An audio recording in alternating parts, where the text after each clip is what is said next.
అందరికీ నమస్కారం. Welcome to Shiva Madhu kitchen. నేను మీ మధుమిత శివబాలాజీ. మీ అందరికీ వరలక్ష్మి వ్రత శుభాకాంక్షలు. సో శ్రావణ మాసం వచ్చేసింది. మీరందరూ అడిగినట్టు చక్కెర పొంగలప్పుడు చీర కట్టుకొని చక్కగా రెడీ అవ్వమన్నారు. సో అలా రెడీ అయిపోయాను నేను.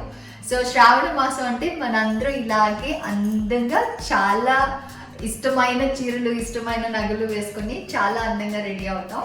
అలాగే అమ్మవారికి పూజ చేసుకుంటాం. శ్రావణ మంగళవారం పూజలు చేస్తారు, శ్రావణ శుక్రవారం పూజలు చేస్తారు. బట్ అందరూ తప్పకుండా చేసేది వరలక్ష్మి వ్రతం. వరలక్ష్మి వ్రతం శ్రావణ మాసం స్టార్ట్ అయిన మొదటి వారం నుంచి 4వ వారం వరకు ప్రతి శుక్రవారం ఎవరో ఒకళ్ళు వాళ్ళ వీలుని బట్టి చేసుకుంటారు.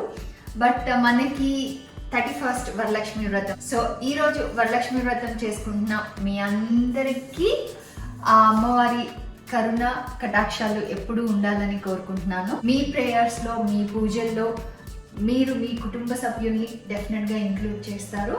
అలాగే మన చుట్టూ ఉన్న వాళ్ళందరినీ ఇంక్లూడ్ చేద్దాం. ఇప్పుడున్న కరెంట్ సిచ్యువేషన్ నుంచి మార్పు రావాలని త్వరగా కోరుకుందాం. ఆ అమ్మవారు మనందరినీ బ్లెస్ చేసి ఈ సిచ్యువేషన్ నుంచి మనల్ని బయటపడేస్తారని అనుకుంటున్నాను. అండ్ మీ ప్రేయర్స్లో మమ్మల్ని కూడా ఉంచండి. శివ మధుని ఆల్రెడీ మొన్న మంగళవారం మొదటి శ్రావణ శుక్రవారం పూజ చేసుకున్న వాళ్ళు కొబ్బరన్నం నైవేద్యంగా పెట్టి నాకు పిక్చర్స్ పెట్టినప్పుడు చాలా చాలా సంతోషంగా అనిపించింది. అంటే మీరు పూజ చేసుకునేటప్పుడు ఆ పూజలో సంహవ్ మమ్మల్ని ఆ పూజలో మా కోసం ఒక ప్రార్థించడమో లేకపోతే మమ్మల్ని ఆ పూజలో ఒక పార్ట్ చేసినందుకు మాకు చాలా అంటే చూడడానికి నాకు చాలా సంతోషంగా అనిపించింది. సో మీరందరూ మీ ప్రేయర్స్లో మమ్మల్ని ఉంచండి. అండ్ నేను పూజ చేసుకునేటప్పుడు డెఫినెట్గా మీ అందరి కోసం, మీ అందరి బాగు కోసం నేను డెఫినెట్గా ప్రే చేసుకుంటాను. అండ్ మీ అందరి ఇళ్లలో సుఖ సంతోషాలు, పిల్ల పాపలతో, ఆనందాలతో, ఆరోగ్యంతో నిండు నూరేళ్ళు వర్ధిల్లాలని నేను అమ్మవారిని ప్రార్థిస్తున్నాను. సో ఇవాళ నేను చక్కెర పొంగలి చేయబోతున్నాను. మీలో చాలా మంది రిక్వెస్ట్ చేశారు. సో చక్కెర పొంగలి చేసేద్దాం. సో ఇవాళ నేను ఎలా పొంగలి చేస్తాను చక్కెర పొంగలి. చక్కెర పొంగలి అంటే నేను బెల్లంతోనే చేస్తాను. మన తీపి పొంగలి అంటాం పొంగలి చేయడానికి. సో దానికోసం నా మెజర్మెంట్స్ ఏంటంటే ఇలా హాఫ్ కంటే కొంచెం ఎక్కువ బియ్యం అండ్ మిగిలింది పెసరపప్పు అనమాట. అంటే మనం సగం కంటే కొంచెం ఎక్కువ బియ్యం తీసుకుంటాను నేను. అండ్ గ్లాస్ నిండుగా వచ్చేలాగా పెసరపప్పు వేసుకుంటాను.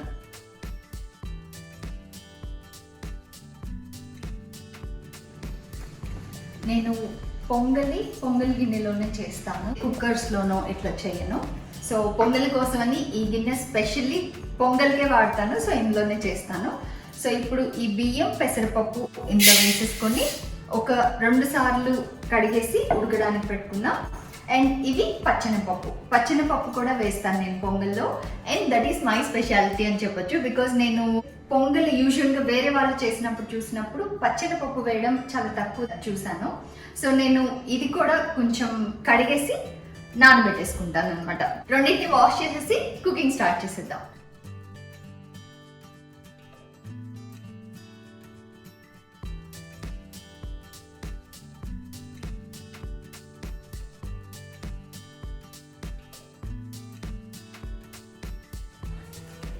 సో మన పప్పు బియ్యం కడిగేసుకున్నాం. అండ్ పచ్చనపప్పు కడిగి నానబెట్టేసుకున్నాను. ఇప్పుడు అన్నంకి మనం యూజువల్గా అన్నం వండేటప్పుడు బియ్యాన్ని బట్టి ఒక్కొక్కరు 2 గ్లాసులు, ఒక్కొక్కరు 2.5 గ్లాసులు, 1.5 అట్లా వేసుకుంటారు. బట్ నేను పొంగలి బాగా మెత్తగా ఉంటే మా ఇంట్లో అందరికీ ఇష్టం, అలాగే నచ్చుతుంది అనమాట. పొంగల్ అంటే అలాగే కొంచెం స్మూత్గా మనం నోట్లో పెట్టుకుంటే కరిగిపోయేలాగా ఉండాలని నాకు అనిపిస్తుంది. అంత మెత్తగా రావాలంటే నేను 1 గ్లాస్కి 5 గ్లాసులు నీళ్ళు తీసుకుంటాను. సో నీళ్ళు యాడ్ చేసేసుకుందాం.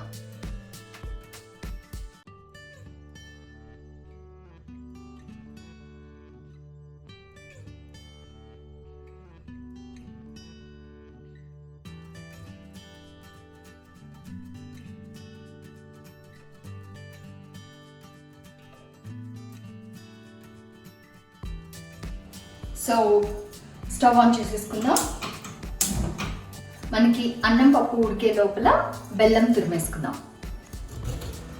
సో బెల్లం తురమడం అంటే ఇట్లా చాక్ తీసుకొని ఇలా చేసేసుకున్నారనుకోండి చాలా తొందరగా కరిగిపోతుంది. మనం బెల్లాన్ని దంచి పెద్ద పెద్ద ముక్కల్ని మళ్ళీ ఫైన్గా దంచి దానికి చాలా టైం పడుతుంది. దానికంటే ఇట్లా మనం చేసేసుకోవడం చాలా ఈజీ. సో మీరు ఇదే ఫస్ట్ టైం చూస్తుంటే కనుక నెక్స్ట్ టైం నుంచి ఇలా ఫాలో అవ్వండి. ఇది యాక్చువల్గా ఈ బెల్లం ముద్దకి ఇలా చేసుకోవడం ఈజీ. మళ్ళీ మనకి ఆ బ్లాక్స్ వస్తాయి కదా, సో ఆ బ్లాక్స్తో కొంచెం అంటే ఇది ఎక్కువ హార్డ్గా ఉంటాయి, అవి కొంచెం ఎక్కువ టైం పడుతుంది.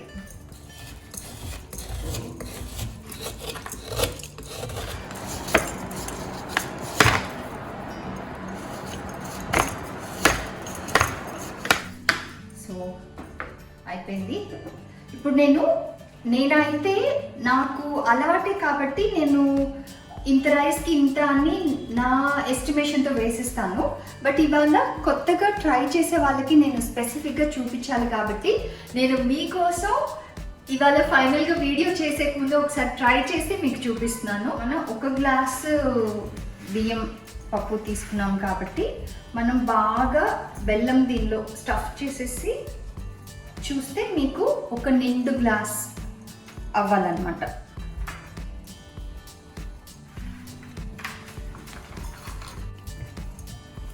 సో ఇట్లాగా నొక్కి స్టఫ్ చేసుకోవాలి. అండ్ మీకు ఇది వెయిట్లో కన్వర్ట్ చేయాలంటే ఇక్కడ వెయింగ్ మిషన్ ఉంది. సో దీన్ని ఆల్రెడీ ఎంటీ గ్లాస్ ఒకసారి మెజర్ చేసి ఇప్పుడు మనం పెట్టిన వెంటనే ఈ గ్లాస్ వెయిట్ ఎంత ఉందో అది తీసేసి బెల్లం వెయిట్ మాత్రం చూపిస్తుంది. ఇక్కడ చూసారంటే -221 అని ఉంది, అది ఎంటీ గ్లాస్ వెయిట్. సో ఇప్పుడు ఉట్టి బెల్లం వెయిట్ చూద్దాం. బెల్లం 370 గ్రామ్స్ ఉంది. సో 370 గ్రామ్స్ అంటే 370 గ్రామ్స్ ఆల్మోస్ట్ ఒక 400 గ్రామ్స్ మీరు తీసుకోవచ్చు. అంటే జనరల్గా న్యూట్రల్గా తీపి ఉండే వాళ్ళకి నేను పొంగల్ అంటే ఇంకొంచెం తీయగా ప్రిఫర్ చేస్తాను కాబట్టి నేను దీనిలో ఇంకొక 1/4 గ్లాసు యాడ్ చేస్తాను అనమాట. సో నేను ఎక్స్ట్రా యాడ్ చేసుకుంటున్నాను కాబట్టి మేబీ అప్రాక్సిమేట్లీ ఒక 500 గ్రామ్స్ బెల్లం అవుతుంది. నాలాగా మీరు కూడా స్వీట్ తినే వాళ్ళైతే 500 గ్రామ్స్ బెల్లం వేసుకోండి. సో ఇప్పుడు బెల్లం కరిగించేసుకుందాం. చాలా మంది బెల్లం నేరుగా అట్లా అన్నంలో వేసేస్తారు. నేను కరిగించుకుంటాను, 1 స్పూన్ నీళ్లు యాడ్ చేసి కరిగించుకుంటాను.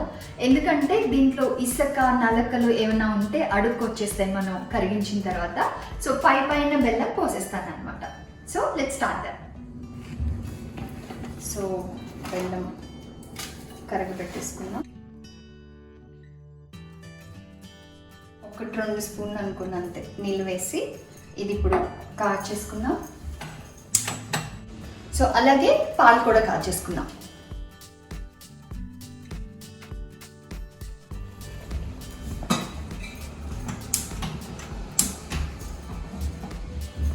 సో పాలు కూడా ముందే కాచి పెట్టుకుంటాను. ఇంకోటి ఏంటంటే మనం గృహప్రవేశాలు అప్పుడు ఫస్ట్ పాలు పొంగించేసి ఆ పొంగించిన పాలల్లో పొంగల్ చేస్తామన్నమాట. అప్పుడు మనకి బియ్యం ఉడకడానికి కొంచెం ఎక్కువ టైం పడుతుంది పాలల్లో బియ్యం పప్పు ఉడికించినప్పుడు. బట్ ఇలా నేరుగా అన్నం వండినట్టు వండేసుకున్నప్పుడు త్వరగా అయిపోతుంది అనమాట. బెల్లం కరిగిపోయింది, ఇప్పుడు ఆఫ్ చేస్తున్నాం. సో మనం దించేసుకున్న తర్వాత బెల్లం పాకంలో కొద్దిగా వేడిగా ఉన్నప్పుడే కొద్దిగా కార్డమం పౌడర్ అంటే యాలక పొడి. సో మీరు యాలక అలా దంచి వేసేసుకోవచ్చు. నాకు తినేటప్పుడు యాలక ఆ ఇత్తనాలు లాగా ఉంటుంది కదా, ఆ ఇత్తనాలు కానీ తొక్కు కానీ వస్తే కొంచెం అన్ప్లెజెంట్ ఫీలింగ్ ఉంటుంది. అందుకని నేను యాలక పొడి వేసాను, మీరు దంచుకొని కూడా వేసుకోవచ్చు.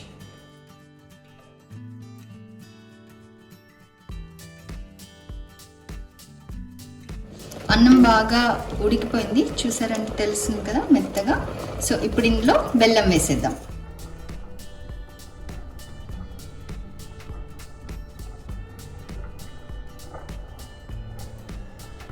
సో చూసారా అడుగున కొంచెం మనకి నల్లగా ఇసుకలాగా అనిపిస్తుంది కదా. సో మనం కాచుకోవడం వల్ల మనం అంతవరకు రాకుండా జాగ్రత్తగా పోసేసుకోవచ్చు. సో బెల్లం వేసేసాము, ఇప్పుడు పాలు పోసేసుకుందాం. సో నేను సేమ్ గ్లాస్ తోటి 1 ఫుల్ గ్లాస్ పాలు పోసుకుంటాను. ఇవి ఫుల్ క్రీమ్ పాలు. నేను ఏ స్వీట్స్ కైనా యూజువల్లీ ఫుల్ క్రీమ్ పాలే ప్రిఫర్ చేస్తాను. సో ఇప్పుడు ఇవి పోసేసుకుందాం.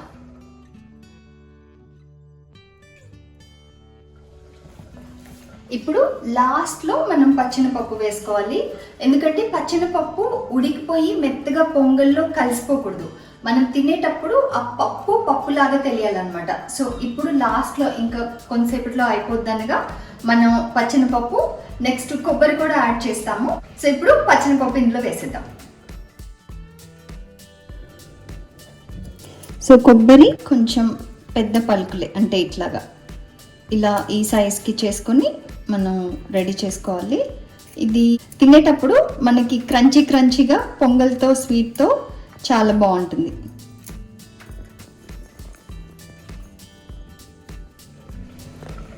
సో మనం పచ్చెనపప్పు వేసుకున్న వెంటనే కొబ్బరి వేసేసుకుందాం. మనకి పచ్చెనపప్పు కొబ్బరి ఎక్కువ ఉడకకూడదు. నేను పప్పు ఎలా చెప్పానో కొబ్బరి కూడా ఉడికిపోతే ఏమవుతుందంటే సాఫ్ట్ అయిపోతుంది. అలా ఉడకకుండా క్రంచీగా ఉంటే బాగుంటుంది. సో లాస్ట్లో వేసుకోవాలి అవి రెండు. మన జీడిపప్పు, ఎండు ద్రాక్ష నెయ్యిలో వేయించుకొని పొంగల్లో వేసేద్దాం. పొంగల్లో ఎంత నెయ్యి వేస్తే అంత కమ్మగా ఉంటుంది. So let's go.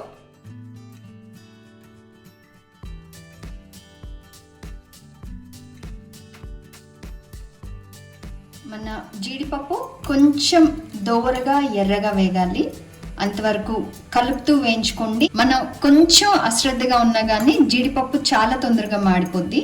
సో చూసుకుంటూ జాగ్రత్తగా వేయించుకోండి. చూసారా, కొంచెం రెడ్డిష్ టోన్ వచ్చింది జీడిపప్పుకి. ఇప్పుడు ఆఫ్ చేసేసుకుందాం. మనం వేయించుకున్న జీడిపప్పు పొంగల్లో వేసేసుకుందాం.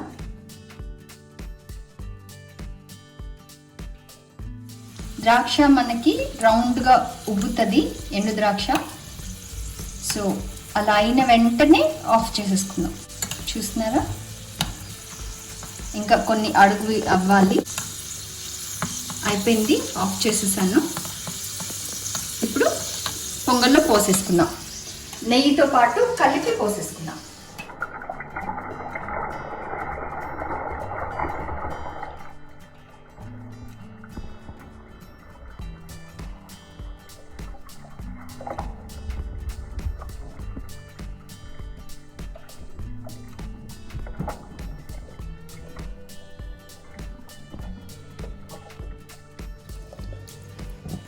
పొంగలి బాగా చిక్కగా దగ్గరకు కూడా అయిపోయింది. చూసారంటే అన్నం పలుకు కనిపించకుండా మీకు మెత్తగా సాఫ్ట్గా ఉంది పొంగలి. సో ఇలా మాకు ఇష్టం అన్నమాట. ఇప్పుడు మనం పొంగల్ని వేరే గిన్నెలోకి మార్చేసుకుందాం.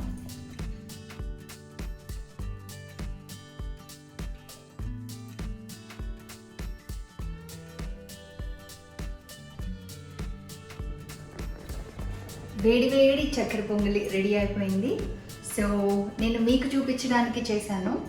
ఈ ప్రాసెస్లో నాకు అర్థమైంది ఏంటంటే మనసుకి ప్రశాంతంగా అనిపించలేదు. నేను నిజం చెప్తున్నా, నేను అమ్మవారికి ఏదైనా ఒక పని చేస్తున్నాను, అమ్మవారిని రెడీ చేసుకుంటున్నాను, ఏదైనా ఒకటి వండుతున్నానంటే నా కంప్లీట్ మనస్సు, మెదడు రెండు కంప్లీట్ వంట మీద కానీ అలంకరణ మీద కానీ పెట్టి చేస్తాను.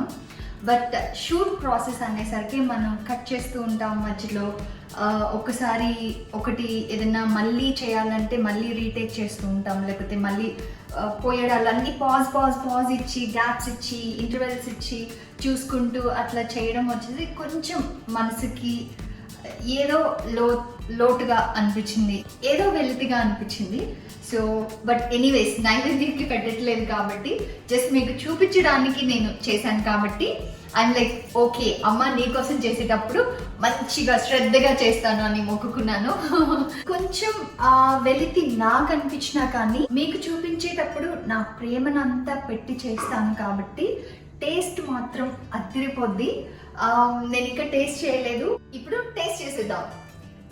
పొంగల్ తినేటప్పుడు ఒక ద్రాక్ష, ఒక జీడిపప్పు, ఒక కొబ్బరి పలుకు అండ్ మన పచ్చెనపప్పు, మనం తినే దాంట్లో అన్నీ కలిపి ఈ బెల్లం, అన్నం, పప్పు దీంతో కలిపి తింటే సూపర్ యమ్మీగా ఉంటుంది.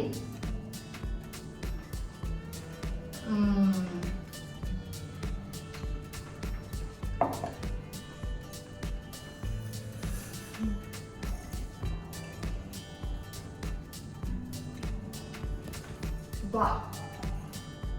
నాకు ఎప్పుడు అలవాటైన రుచి అయినా కానీ చక్కెర పొంగల్ చేసి తినే ప్రతిసారి చాలా అద్భుతంగా అనిపిస్తుంది. మా చిన్నోడికి చక్కెర పొంగల్ అంటే చాలా ఇష్టం అండ్ శివ కూడా చాలా ఇష్టం. బట్ శివ చాలా తక్కువ తింటారు. ఇంట్లో చక్కెర పొంగల్ లాగించేది నేను, మా చిన్నోడు. చక్కెర పొంగల్ని అందరికీ తెలుసు అనుకున్నాను నేను, బట్ చక్కెర పొంగల్ చూపించమని చాలా రిక్వెస్ట్ వచ్చాయి. సో ఎవరికైతే తెలీదో ఆర్ ఇప్పుడే ఫస్ట్ టైం అటెంప్ట్ చేస్తున్నారో ఈ ప్రొసీజర్లో చేసి చూడండి. ఖచ్చితంగా అద్దరిపోయే చక్కెర పొంగల్ చేస్తారు. సో మీరందరూ ట్రై చేసి ఎంజాయ్ చేయండి. అమ్మవారి ఆశీర్వాదం మీకు ఎప్పుడు ఉండాలి. ఈ శ్రావణ మాసమే కాదు, మీ జీవితం మొత్తం మీరందరూ సంతోషంగా ఉండాలని కోరుకుంటున్నాను. బాయ్.